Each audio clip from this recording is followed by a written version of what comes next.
Ciao, ti do il benvenuto su InfemMath. In questo tutorial vediamo come si risolvono i quesiti 7, 8 e 9 della prova di matematica, sessione giugno 2025 dell'esame di diploma professionale del quarto anno assegnato nei centri di formazione professionale di Regione Lombardia. Come sempre, se vuoi ottenere il massimo da questo tutorial, ti consiglio di provare a risolvere gli esercizi personalmente prima di ascoltare la soluzione. Iniziamo! Il testo della domanda è: Mario e Anna hanno due figli, uno di 8 anni e l'altro di 10 anni. Questo inverno vorrebbero portare i figli diverse volte al cinema e si sono informati sulle offerte. Il carnet da 5 ingressi costa 25 euro, mentre lo sconto famiglia prevede, per famiglie con almeno un figlio sotto i 12 anni, un costo a persona a film di 5,90 euro. Considerando di andare sempre tutti e quattro insieme a vedere da 1 a 5 film e che i film non utilizzati in un carnet sono da considerare persi, quale affermazione è corretta? Abbiamo 4 affermazioni. Ti consiglio di mettere in pausa e di provarci tu. Ci sentiamo fra poco per la soluzione. Dopo aver trascritto i dati del problema, ti faccio subito notare che siccome entrambi i figli sono sotto i 12 anni, è applicabile lo sconto famiglia e dunque ogni biglietto viene a costare 5,90 euro. In tabella ho riportato tutte le situazioni che si possono presentare, mettendo in evidenza con il colore carattere verde le situazioni vantaggiose e con il rosso le situazioni svantaggiose. Quando la famiglia assiste alla proiezione di un solo film, è necessario un solo carnet da 5 oppure 4 biglietti. Il costo del carnet è di 25 euro, il costo di 4 biglietti è di 23,60 euro. Per la visione di 2 film si possono usare 2 carnet per un costo complessivo di 50 euro oppure 8 biglietti, 47,20 euro. Per la visione di 3 film, 3 carnet oppure 12 biglietti, per la visione di 4 film, 4 carnet oppure 16 biglietti, mentre per la visione di 5 film occorrono solamente 4 carnet da 5 biglietti, per un costo complessivo di 100 euro a fronte dei 118 euro che si dovrebbero spendere comprando 20 biglietti. Esaminiamo ora le 4 affermazioni. Affermazione A. Conviene sempre il carnet. L'affermazione è falsa. Come puoi osservare dalla tabella, con meno di 5 film conviene lo sconto famiglia. Affermazione B. Conviene sempre lo sconto famiglia. Anche questa affermazione è falsa. Con 5 film conviene il carnet. Spenderanno 100 euro invece che 118 euro. Affermazione C. Se vedranno 5 film, conviene il carnet. Questa affermazione è vera. Spenderanno 100 euro invece che 118, dato da 5,9 euro, il costo di un biglietto, per 20 biglietti. In questo modo risparmieranno 18 euro. Anche se abbiamo già individuato l'affermazione corretta, esaminiamo per completezza anche l'affermazione D. Se vedranno meno di 5 film, conviene il carnet. Niente di più falso. Con meno di 5 film conviene sempre lo sconto famiglia, come puoi notare dalle cifre in verde che ho scritto subito nella fase iniziale. Riepilogando, l'unica affermazione corretta è l'affermazione C. Passiamo ora ad un nuovo quesito. Il testo della domanda è: estraiamo da un mazzo di 52 carte una carta e poi, senza rimetterla nel mazzo, un'altra carta. Qual è la probabilità di aver estratto una sola figura? Ti consiglio di mettere in pausa e di provarci tu.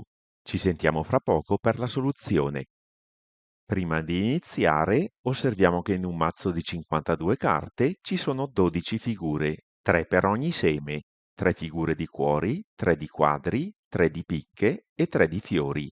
Chiamiamo F l'evento esce una figura. La probabilità dell'evento esce una sola figura è data dalla somma di due probabilità. La probabilità che alla prima uscita esca una figura e che alla seconda uscita non esca una figura, più la probabilità che alla prima uscita non esca una figura e alla seconda uscita esca una figura. Per aiutarti anche visivamente, ho evidenziato la prima probabilità in giallo e la seconda probabilità in verde. Utilizzerò questi colori anche nella trattazione che segue. Alla prima estrazione, la probabilità di estrarre una figura, data dai casi favorevoli fratto i casi possibili, è data da 12, le figure, fratto 52, tutte le carte. Siccome una figura è già stata estratta, alla seconda estrazione la probabilità di estrarre una non figura è di 40 casi favorevoli, le non figure appunto, fratto le 51 carte rimanenti. La probabilità che ho evidenziato in giallo è dunque uguale al prodotto fra le due probabilità trovate in precedenza e dunque è uguale a 12 52esimi per 40 51esimi. Calcoliamo ora la probabilità evidenziata in verde. Alla prima estrazione, la probabilità di estrarre una non figura, data dai casi favorevoli fratto i casi possibili, è data da 40, le non figure presenti nel mazzo, fratto 52, tutte le carte del mazzo. Ora che una non figura è stata estratta, rimangono nel mazzo solamente 51 carte, di cui 12 sono figure. Alla seconda estrazione, quindi, la probabilità di estrarre una figura è data da 12 casi favorevoli, le figure, fratto 51 casi possibili, le carte del mazzo. Come in precedenza, la probabilità evidenziata in verde è uguale al prodotto fra le due probabilità appena trovate ed è dunque uguale a 40 52esimi per 12 51esimi. La probabilità che esca una sola figura è data dalla somma dei due termini appena trovati. Svolgendo i prodotti indicati, semplificando opportunamente e sommando i due termini, otteniamo che la probabilità che esca una sola figura vale 80 fratto 221. Passiamo ora ad un nuovo quesito. Il testo della domanda è: un casello autostradale dispone di 5 corsie per il pagamento del pedaggio. Ogni auto impiega 2 minuti per effettuare il pagamento. Sapendo che in un'ora sopraggiungono 100 auto, qual è la probabilità di trovare una corsia libera? Abbiamo 4 possibili valori. Ti consiglio di mettere in pausa e di provarci tu. Ci sentiamo fra poco per la soluzione.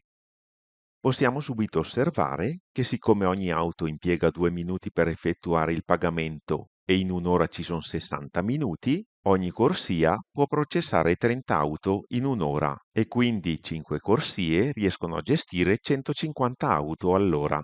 Siccome al casello autostradale giungono 100 auto in un'ora, la probabilità che le corsie siano occupate dalle 100 auto è data da 100 fratto le 150 auto possibili che il casello riuscirebbe a gestire.